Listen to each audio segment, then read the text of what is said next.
Okay, let's have a quick look at the iPhone 12 Pro Max as a quick summary and the differences between this and the 11 Pro Max. So again, 5G with extra antenna notches versus the 4G LTE, 15 billion versus 8.5 billion transistors, A14 processor versus A13 processor. I went for the Pacific Blue because it's the new color and I kind of like it. It's a good color. I don't know if you can see that on the screen. There we go. Screen size, it's 6.7 inches to 6.5. 228 grams versus 226 grams. It's got the new ceramic shield glass versus the old Gorilla Glass, and 2778 times 1284 versus the 11 Pro Max, which is 2688 times 1242 pixels. The actual feel in your hands is obviously and blatantly different because you've got a curved phone versus a flat phone. Screen-wise, it does make that little difference if, like me, you wear reading glasses. Clarity is quite improved as well, and I think the brightness of the screen is better and it does seem clearer. Okay, in terms of the cameras on both phones, I'll just give you a quick summary of the 12 versus the 11. So it's 2.5 versus 2 telephoto optical zoom, dual versus single OIS, 7p versus 6p lenses.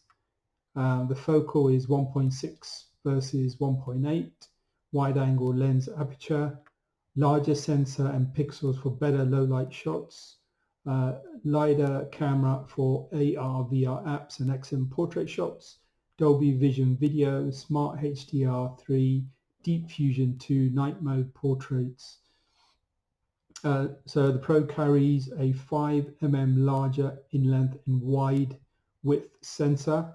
We would see improvements particularly in low light photography. And also it's 2 to 3 times faster autofocus. Okay, let's talk about the features on the side of the phone. So the SIM on the iPhone 12 goes to my left. So there's the SIM case, whereas on the iPhone 11 Pro Max it's on the right, to my right side. Turn on silent, and then those two buttons, and then on the iPhone 12 Pro Max you've got the SIM case or SIM insert. And if we flip over to the other side,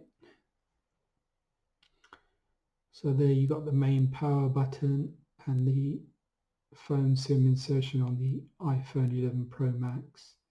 We go to the top of the phone. Let's go there. There's a closer look at the lenses next to each other. So the golden question, should you upgrade from an 11 Pro Max to a 12 Pro Max? No, not really. It's not worth it. It's not a big enough difference. I would actually wait for next year and see what comes out then. If you really want to get a 5G phone, then yes, possibly worth the upgrade. Or if you're a professional photographer and you want the better camera, then yes, again, it's a good upgrade. But other than that, it's just the usual, little faster, slightly bigger screen, better screen, stronger. Why did I upgrade? The only reason I upgraded is because my older daughter, she's got an iPhone 10 and she wanted an 11 Pro Max. So it's a kind of a Christmas present for her.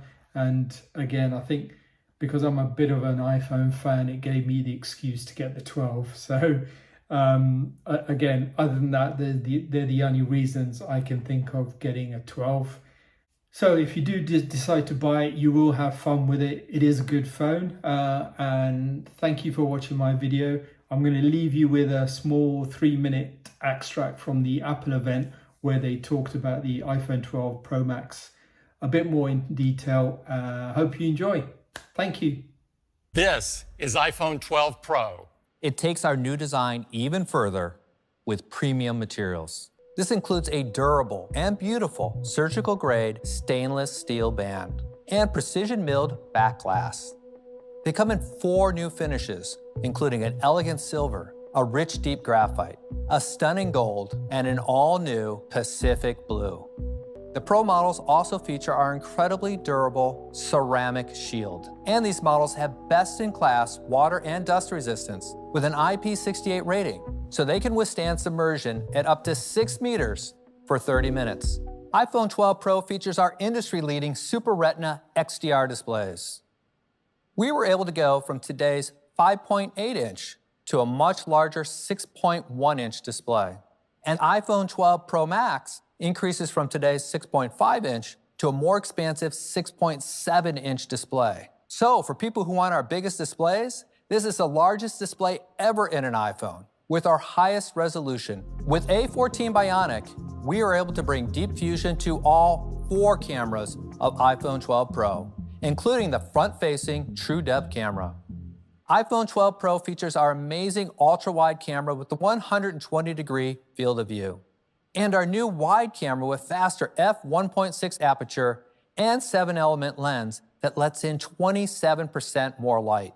iPhone 12 Pro also features a 52mm telephoto camera for stunning portraits.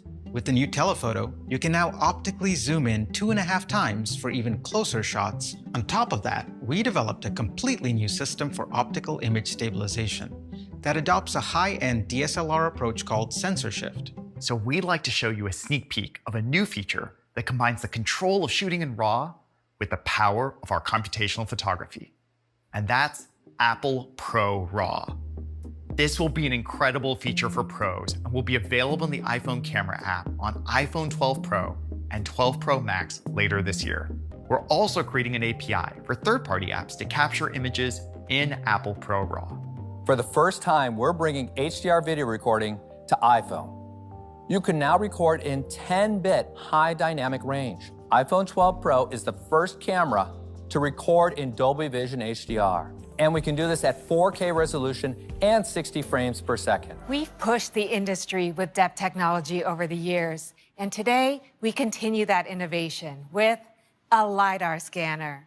We've adopted this technology for iPhone. It enables object and room scanning, photo and video effects, and precise placement of AR objects. With LiDAR's ability to see in the dark, we use it for autofocus in low light scenes.